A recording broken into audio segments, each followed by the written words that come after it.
Ang pagpanagat usa sa mga nag-unang panginabuhian sa mga residente diri sa Purok Minanga, Barangay Buayan, Jansan. Apan unsaon kung sa ilang pagpanagat mosabay ang usa sa mga gikahadlukang mananap nga mao ang buaya. Sa dapit ni, mutungan ni. Oh, naras duol. Oh, duol na gyud. Oy, ni Salom. Oh, kato. Ikog. Oy, ito ara. Uy, dako-dako naman niya ito.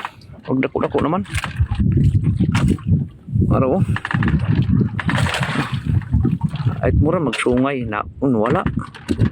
Isumpag ginatog maayo pero pating lihuka kay naamad sa babaw dagat god. Nakuhaan og video sa mananagat nga si Carlo Joy Cabradilla ang hulagway sa usa ka gituuhang buaya. Sigon niini nga mao na kini ang ikaduhang higayon nga siplatan niya ang buaya samtang nanagat. Mga pizza 27 o pizza 1, mga alas 8 o pataas. Nagyan mo na ako, ma'am.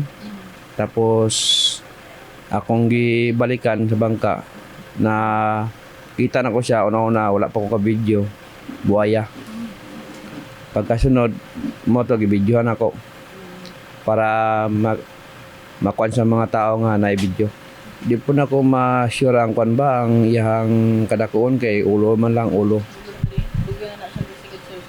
Murag dugay na, ma'am, kay ang balita diri tong pagbaha pa diri. Tungod niini, gibati na og kabalaka ang pipila ka mga mananagat sa Purok Minanga tungod sa presensya sa maong buaya ug basin og mahimong rason nga mahadlok sila managat sa maong lugar. Nahadlok gid mi, ma'am, nga naa siya dira kay ang among panginabuhi man gud diri sa dagat.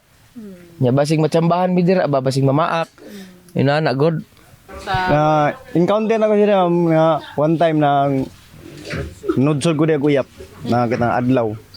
Action pug kabalaka kay delikado ba nang akuan. Mamaak ba yan na.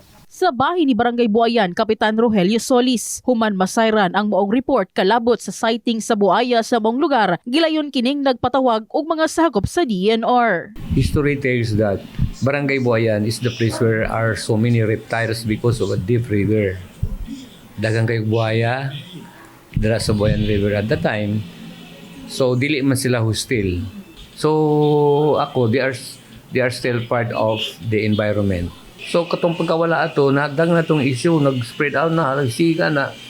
So instead nga ni nga i-coordinate na ako na sa DNR because the DNR are responsible to capture the dili ang mga tao. Okay, ang DNR laman ang naay mga equipments para dira. So ako na gina-coordinate.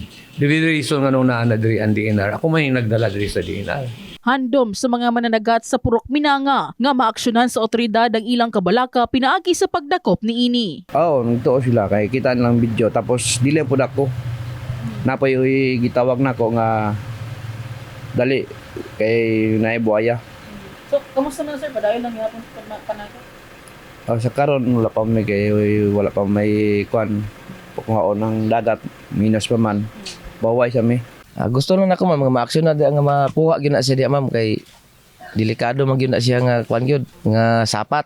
Wala man siya, di man siya makadistro ang kuan lang kay kulba siya ba. Kay basi maatlang ka nga gutumon siya. Pakan ka ba? Bahalang buaya ka niya. Mga tsamba-tsamba. Tambag usab ni Kapitan Solis sa mga nahisgutan. Ingon ako sa ila, pag naa nila nakita na ina, mag-report tayo sila. Kaya nga naman, naamang ko'y 26 ka bantay dagat. Maura na ang ila ginamonitor. Pero kaya nga naman, panagsalaman sa mulutaw para maano sa ila. Kaya sila laman ang departamento nga magkwaniana. Kaya na sila yung mga equipments para diya. Kaya dili man na mo pwedeng pasakitan.